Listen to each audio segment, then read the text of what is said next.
Japan. You do.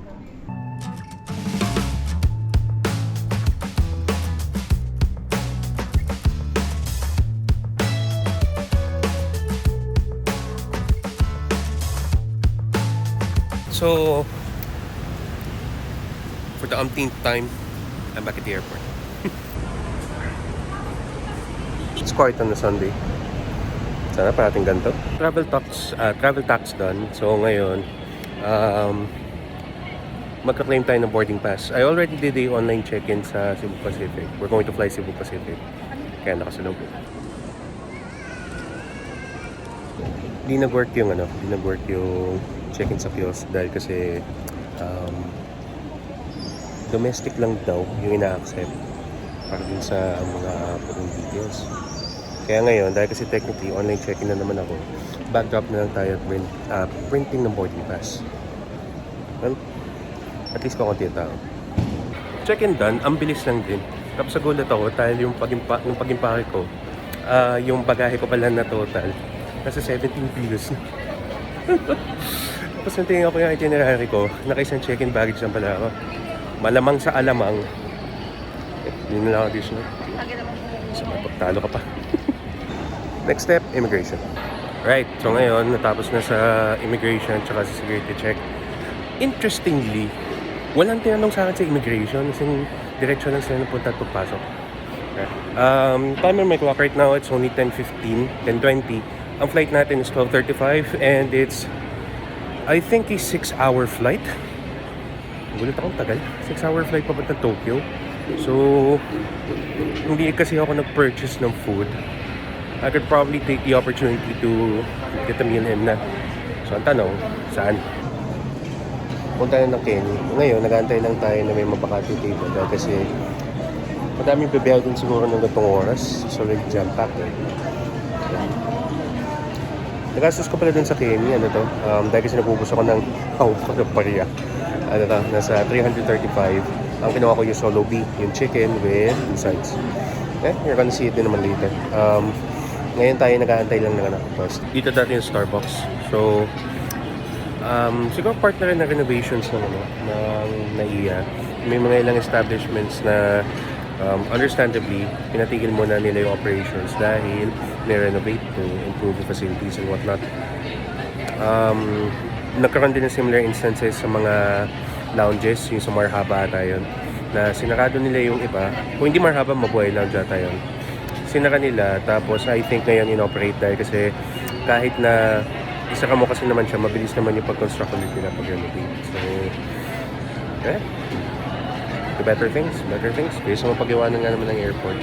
Kaya kasi I've been to Suwannaphu, napakaganda ng airport, para siyang Clark. Tapos yung but nothing beats Changi. Can't wait to go back to Singapore din. Right, so natapos ako ng meal ko ngayon sa Kenny's and hindi ko na siya na-vlog dahil kasi I had a really fun conversation with Andres and Grace. So sama ko na lang dito. Wearing Google Glass, Ray-Ban Meta Glass. Oh, there's music. I can hear it, man. Thank you. Nobody else can hear it. Yeah. It's pretty strong, pretty loud, no? Yeah, I heard it's too loud. No. I mean, grabe, oh. There's a camera nung Ray-Ban glass. The other side is the camera. Here's the flash. Tapos, ito yung capture. Solid. I guess parang one of the things lang with being a content creator is nakatuwa kasi when you meet people na they're pretty much engaged with your content din, and the fact na maski okay, pag binigyan mo kasi pagkakataon magkukwento talaga eh. Pero yung mga stuff lang with content. Ako naman kasi pag nako-converse ako, if general lang or alam mo yun, relatable stuff lang. And yun lang. Alright. Before I go to the gate, isip ko, kuha lang ako na isa pang kape. Yeah. Tapos, okay, let's do that. Tapos nandito ako ngayon sa harap ng Bose. Yeah. Well, let's get more coffee before we board. Or before we go to the gate. Your name? Kelvin. Saudi. Tap na natin with Gcash. Susubukan natin ito sa ibang bansa. 230 yan. Okay, coffee done. Oh, I need that pick me up. Sige, we're boarding at gate 107. Let's get some tourist shots.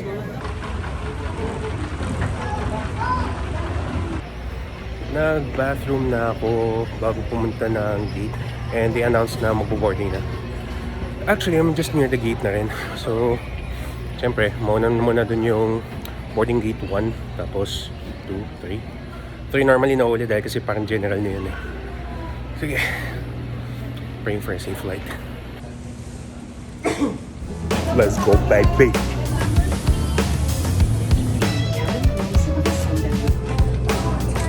This is actually a unique seat. Kasi actually parang laki na aeroplano ito eh. First time ko na makasakay na ganito kalaking aircraft na seat kasi. Diba dahil kasi it's a big plane. Sa madaming papunta ng Japan. So,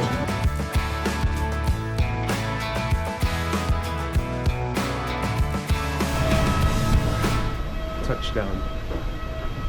Okay, we're finally here. Teka. Sorry. Banyo mo na.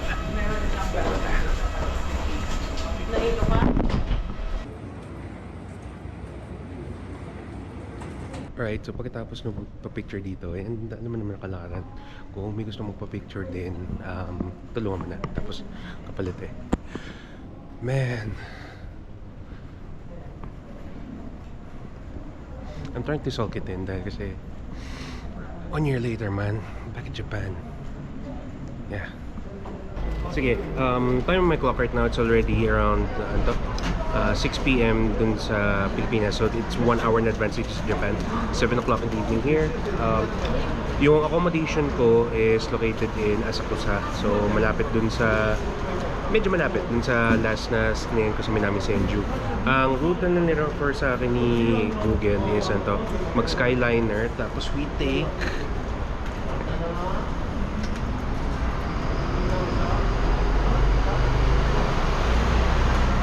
from Skyliner to Ueno, tapos from KC Ueno, baba tayo ng Ueno Station, we take the Ginza Line papuntang Tawaramachi. Pagkatapos nun, lakad lang. So, estimate doon lang 1 oras daw bago umarating, so around 8. Okay, let's get a move on. Siyempre hindi ako kung hindi ka maliligaw eh. Pero tawa, nakakatawa. Nung pumunta ako ng ticket counter para sa Skyliner, parang in-offeran nila ako na yung parang special ticket na parang all-in-one. So 2,500. Pero since meron akong IC card from last year, kinuha ko na lang is yung parang itong single ticket, tapos kinapop ko na lang yung IC card. Kasi ganun din yun eh, diba? Tsaka ito kasi IC Suica card kasi multiple use talaga siya. Alam mo yung parang isa sa mga must have mga essentials talaga. Pumunta ka dito. Sige. Sakto, dahil kasi time on my clock right now, it's 7:19, 7:20 at darating na yung train in 4 minutes. Yeah. So far, wala pa naman tayong problems. Kung saan madagdagan.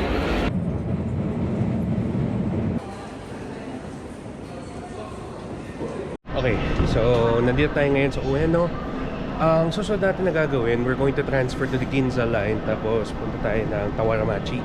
Kung tama yung pagkaka-pronounce ko. Nagme-message sa akin si Jaime. So, sorry. Nag-message sa akin si Jaime. Mag-meet up na kami pagkatapos ito. Siguro pag nag-settle in ako mamaya, we're going to explain yung day 1 game plan.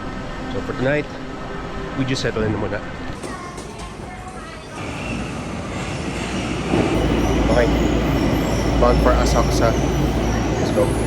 Hindi tayo sa Tawaramachi. Labas tayo ng we're going to look for the gate, tapos walking distance lang going to the accommodation.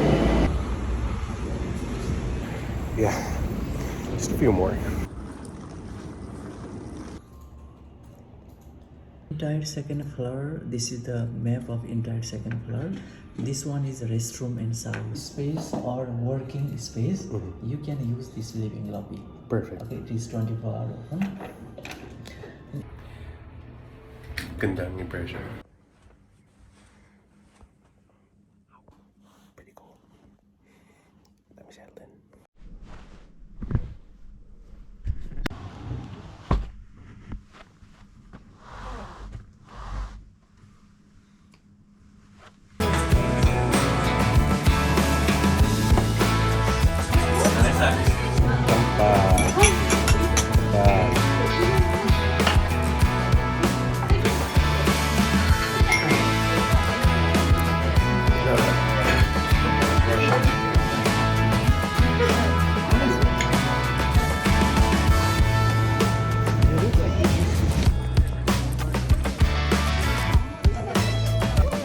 One year ago, man.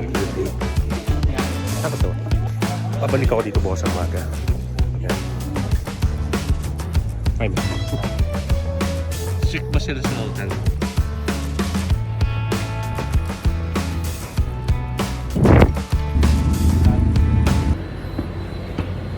Bumili na ako. Sige, dahil kasi pagdating ko sa Acom, hindi naman ako didiretso sa kwarto. Kailangan ko habulin yung backlog sa mga videos ko dahil kasi as of the time of recording, I'm actually 3 videos behind.